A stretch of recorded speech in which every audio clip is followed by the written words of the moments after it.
y'all, this is Cyndee. I'm the Tireless Tangler. I want to welcome you back to my channel. Our tangle for today is FLUTCH. It's by Heidi K, CZT, and this is what it looks like. It's going to be a lot of fun, so let's get started.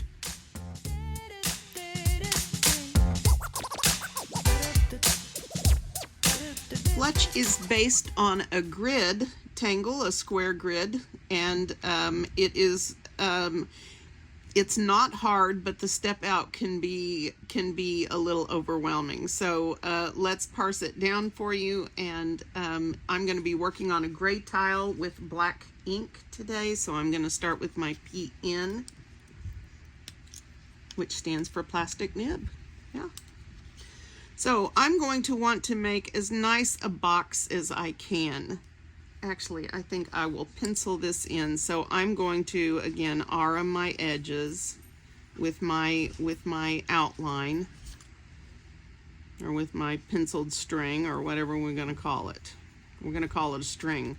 That means I'm not penciling anything in. Penciling in isn't wrong, guys. I mean, do what you need to do for you to get the outcome you want. And I'd be lying if I said I didn't occasionally pencil things, but I try to avoid it simply because method-wise, you know, it's not really part of it. But okay, so I'm going to try to find the approximate middle here. I'm only doing this because it's a much nicer result if you can get these pretty square. Now, I don't know if you can see that. It's a 4 square.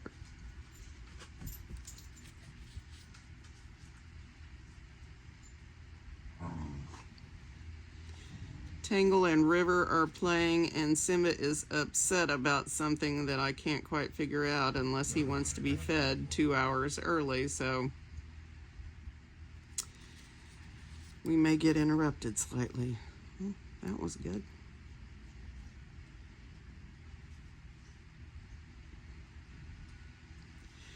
Now, this is a combination tangle between Flux, the Tangle Flux, Rick's version, and I don't know what. I'm sure it says in somewhere in her blog post, but I just saw the step out, so I'm not sure. But it's fun. Well, okay. I was going to say I wasn't wiggling as much as usual today, but there you are. Okay, so what we're going to do is we're going to put a series of orbs, and we're going to alternate how we do those. So it's going to be vertically, horizontally. So we're going to start like so. You can make these bigger or smaller. It really doesn't matter. Just probably consistent with each other. And then we're going to go middle or horizontally, middle to middle, okay? And then we're gonna go up and down, or vertically, and then again, horizontally, like so. It's not a big deal, they don't have to be perfect, okay? It's my favorite part about Zentangle is they don't have to be perfect.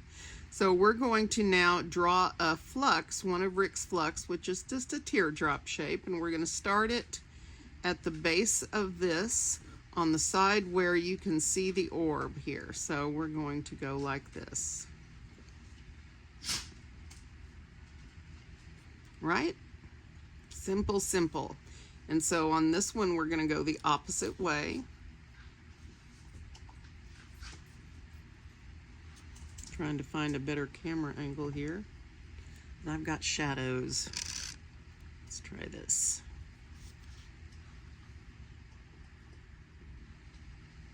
It's really not any better, is it? Okay, but like that, okay? Now we're going to turn. Well, I'm going to turn the tile, and it is much easier if you turn. And I'm going to again go this way from the base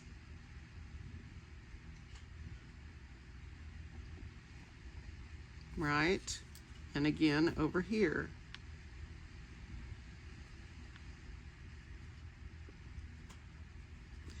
These are going to be either long or skinny or perfect or plump and squat, depending on how you got your orbs arranged, but they're all going to work. It's all going to be fine. And so now we're going to repeat what we did over here, right?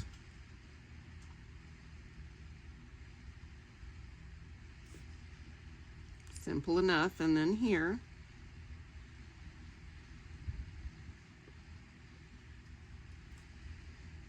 Okay. And then again, we're going to repeat this. So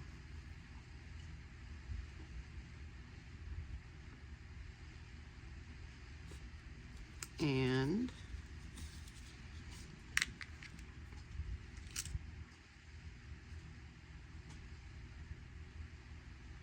like so.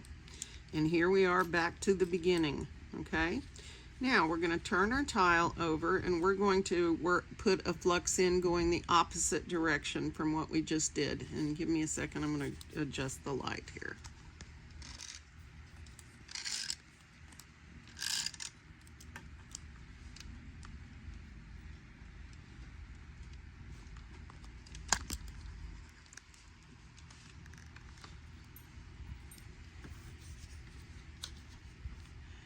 There, I think that's better. Okay, so now we're going to put another flux going the opposite direction, okay? So this one's going to curve, and so you just want to put like a C curve. Okay, it does not have to touch either of these edges, but it can. It's not a big deal if it does, okay? And so again, the opposite direction, just like that.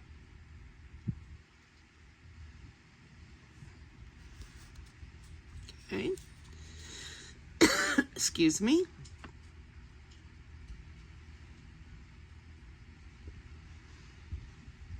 So if you just start with a C curve and then come around and make that a teardrop, it's going to work just fine for you.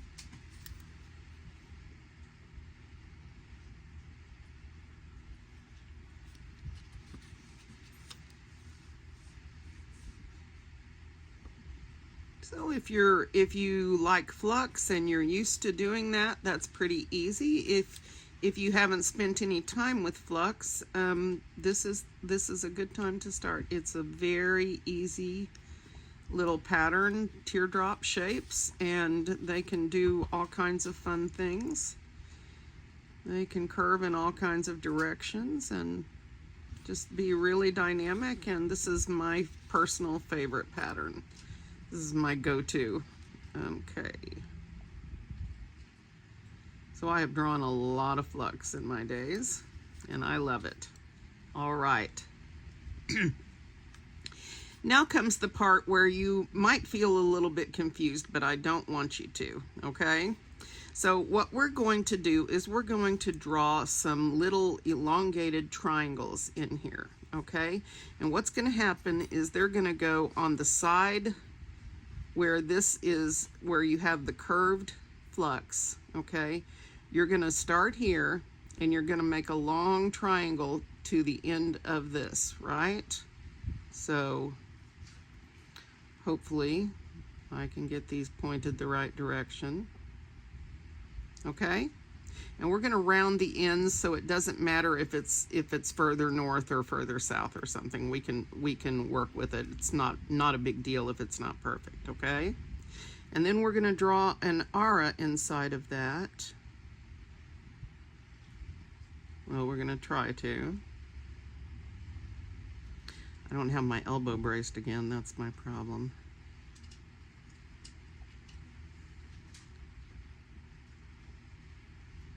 Okay. We want to do a neat job because this is going to become transparent. We're going to put another flux shape in on the inside of that, okay? And so now we're just going to ink in the extra space here.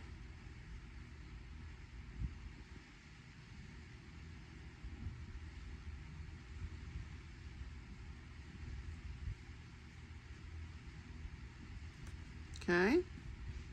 And my little orb I'll fix up later. I'm not going to worry about it too much now. All right, turn it over. Again, this is the inside where the flux curves, right? Where the flux curves. And see if I can do this to the corner. And no matter which way I start, I've always got some issues going down. So if I start at too steep a curve, or yeah, then I end up down here, which again is okay. All right.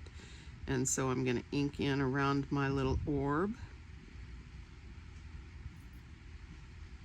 But it's very illustrative of that this doesn't have to be perfect, okay? And then I'm going to put in my little aura. I don't want this too close to the edge because I'm still going to be rounding my edges off. And so I want to have enough room to do that. And this one is certainly going to get rounded. Okay, so now that I've got these shapes like they are, we're going to add in a third flux shape. And we're going to, you can start either side.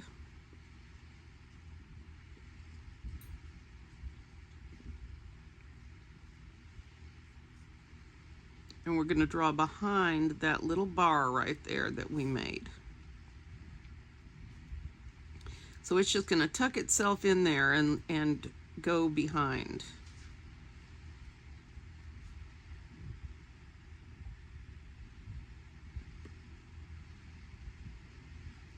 Right? Simple, right? And so now all that's left is some inking. And she inks these sections right here. But I don't want to ink mine. This is what it looks like with everything inked in. She inks, here's the little orb, right? She inks all of this section. What I want to try to do is I'll still ink in there, but I want to tuck a couple of extra flux in mine. Okay, so if you want to follow the step out, then go ahead and ink here and here, and you'll be right on track. But what I'm going to do is I'm going to put a little flux in here and one here, like that, and then ink around them. Okay, so that's what I'm going to do. Of course, you can do as you wish. So let me tuck my little guy in here.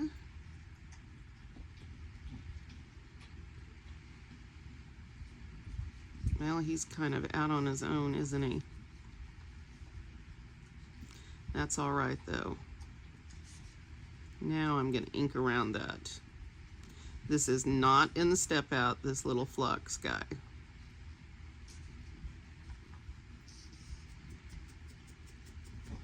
River, sweetheart, give it a rest. And don't push down, Cyndee. The lighter you touch you use, the better ink flow you get.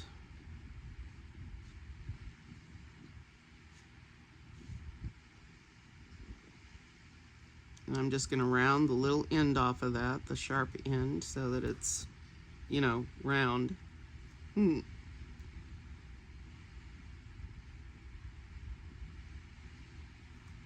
Okay. And then, so we'll round this up a little bit.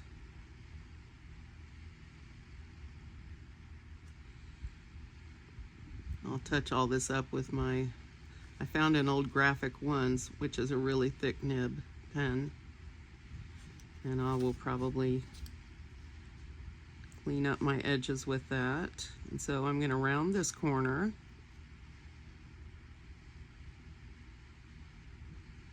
Like that. And this one here.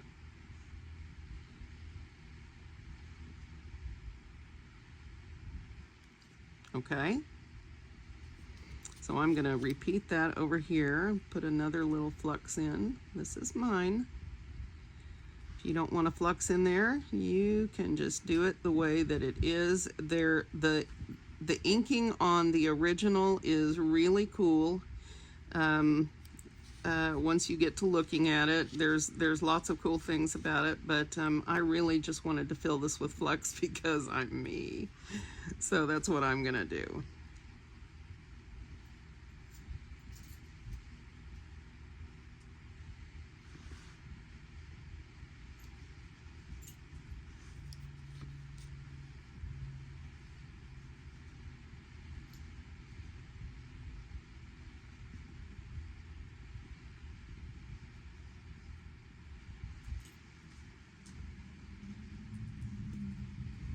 Okay, and now I'm gonna round this edge and this one. Settle down, guys. No shenanigans while mommy's recording. The puppies say hi to their buddies. Lynn and Karma, Amigo and Kanji. I'm still learning the rest.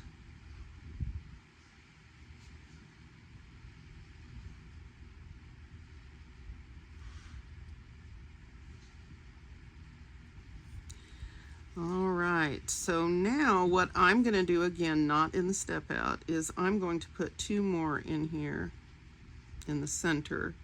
And in the step out, she just leaves this area blank. And that's going to cause more overlapping. And I'm just going to draw behind. Now this middle section is not inked in, but theoretically you could. I just have not tried it. I don't know how it'll look, and so I'm reticent to play with it too much.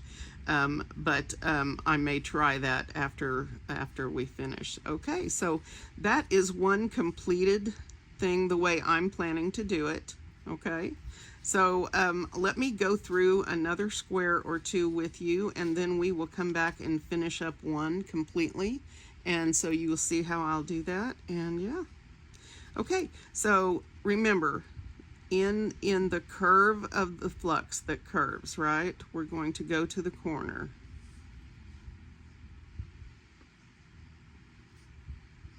And no, I don't always get this straight, but there you go. And if you want to round before you add your inner aura, that's fine.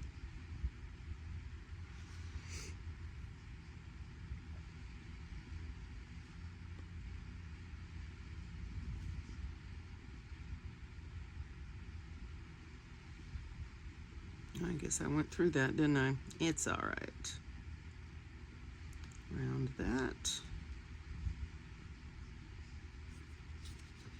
Okay, and now my aura.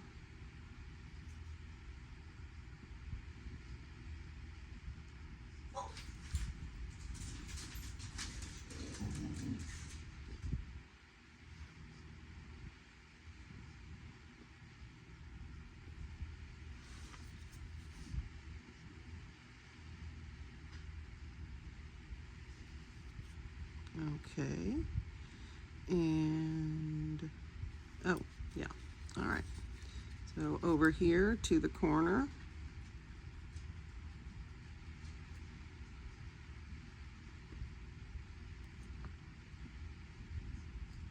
This was the part in the step out that I felt like was just a little unclear as far as where you were trying to get with it, and so I just thought I would, you know, go over this part with you carefully. Sometimes there's content around the step outs that gives it context that I may not have seen. So this is not a critique. I really enjoyed this because, of course, she's my favorite Tangle, which I think Flux is hers too. So yay! We have done quite a few of Heidi's step outs, and I usually am quite pleased with my results. She has quite a few really lovely patterns out, both tangles and patterns.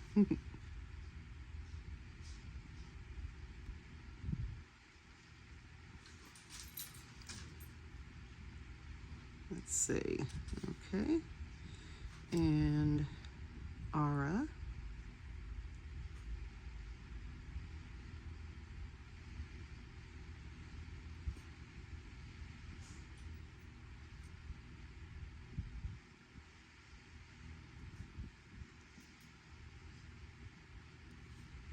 There I am.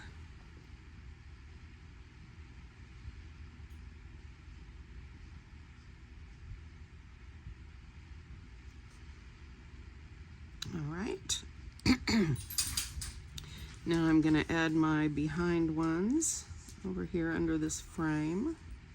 Hi Simba, are you looking to play, bud? Mommy's working right now. Can you wait a few minutes? Mommy will feed you in about 20 minutes, okay? Can you fetch for Mari? Can you go bring it to Mari? You fetch Wubba for Mari, Sim. Sim, fetch Wubba. Fetch Wubba for Mari.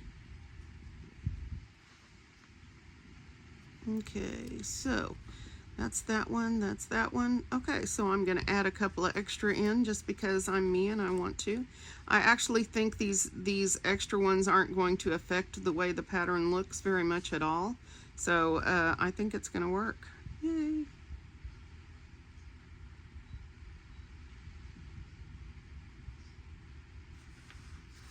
It's not time yet, Snoofs. You gotta wait. Well, you two are really invested in dinner time, aren't you? I bet your breakfast bowl isn't even empty.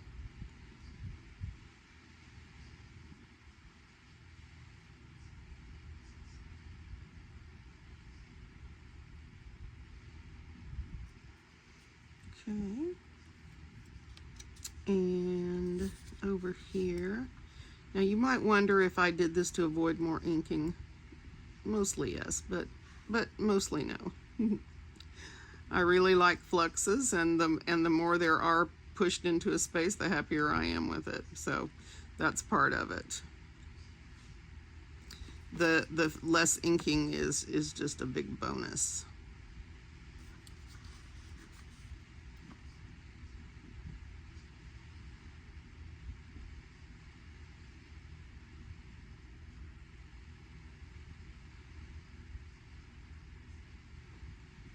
All right. And yep, add in a few more. This way it's more like a little flower bunch than just, I don't know. I like it. What can I say? I like it. All right. And so this is it. Now, let's go back to this first square that we finished. And let's talk about embellishing and shading and all of that stuff. So in this, I couldn't help myself. I had to add the little flower things that Rick always does, and I really like that. I've also been tempted to try an inner aura on all of these flux leaves, and then you could theoretically tangle in them. If you do a 4 square on a tile like I did, you've enlarged the pattern enough to where you definitely have room to do that.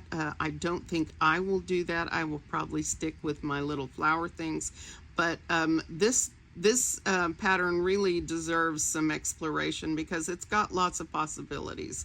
If I can think of things I want to try that I haven't had time to, then that's probably a good indication of what we've got here is something fun and worth exploring. So, okay, so let's go to shading. I'm actually going to add my little flower flicks with my 01, if I can put my fingers on it. Nope. First I can't find a PN, then I can't find a 01. What's that about?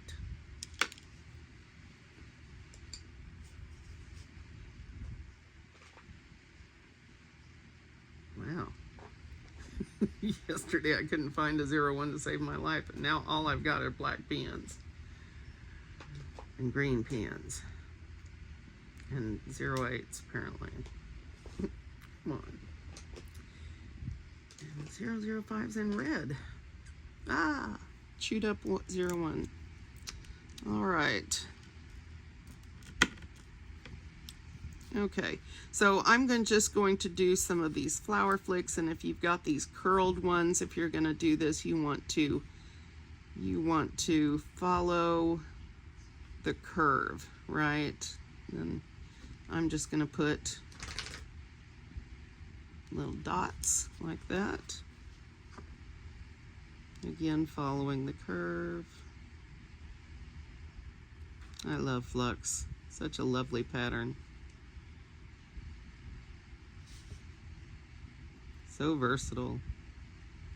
And for me who shake, I love using it because it's very forgiving.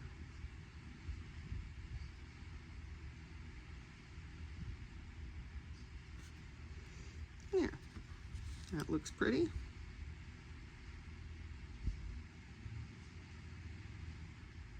You don't have to do this part, of course. You can do whatever you want. This is just what I like. You guys are pretty cool about doing your own thing, and I really like that about you.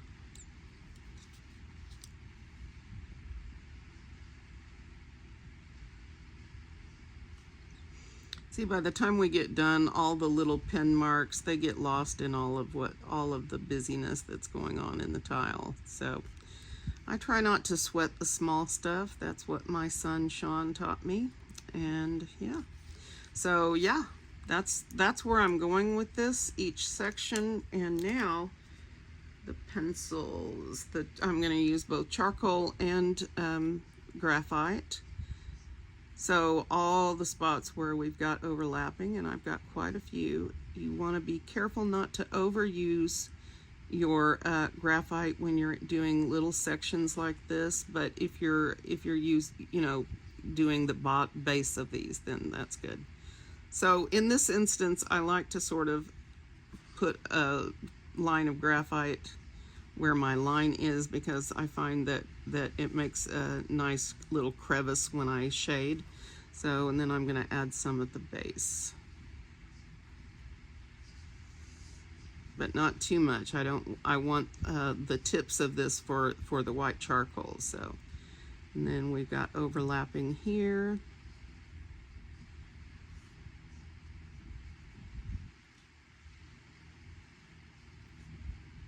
And here.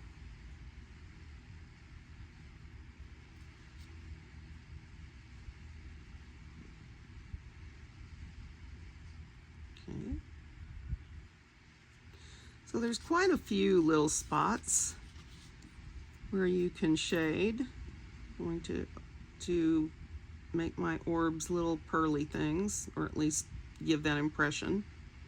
I may or may not be successful with that, but anytime you can add the shading of graphite with the white charcoal for highlighting, it's really effective, and so you want to enjoy that as much as possible. Okay, we did those already.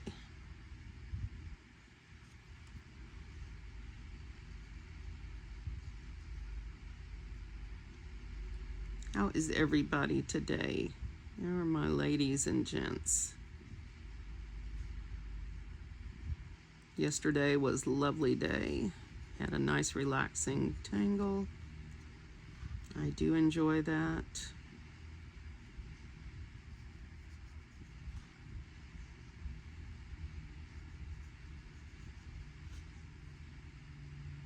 I've got lots of new tangles I want to try, but haven't had time. That's a great situation. We'll get to that once October is over. Maybe do some more fall type tangles. I've got one recorded called Fall Dance that's ready to roll for you guys. I think I got everything here.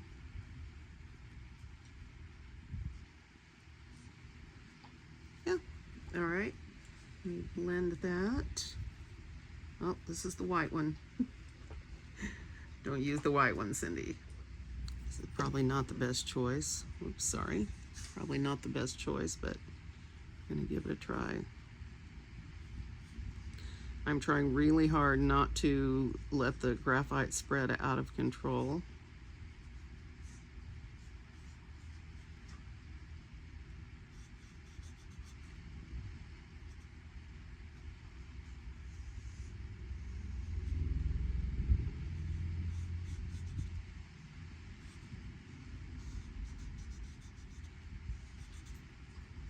You want it nice and dark down at the base,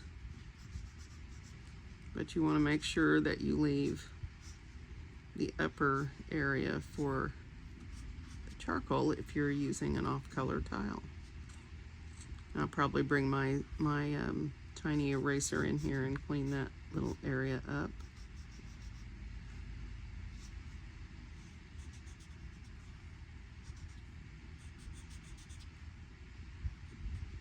Now this little guy back here, he will barely have any room for charcoal, but that's okay. That'll just make the rest of it that much more effective, I think.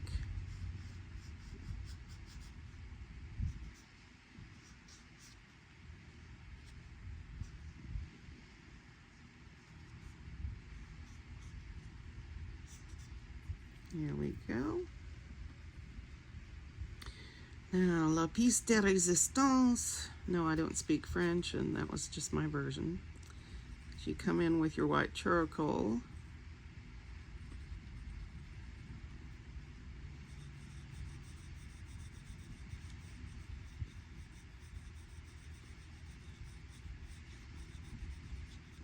Really brighten up the tips of these leaves.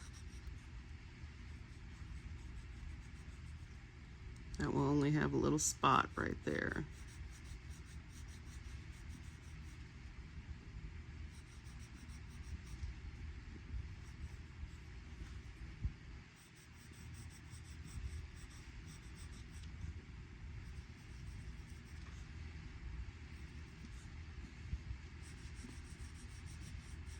I really like charcoal pencils. They're so fun to put on. Oops.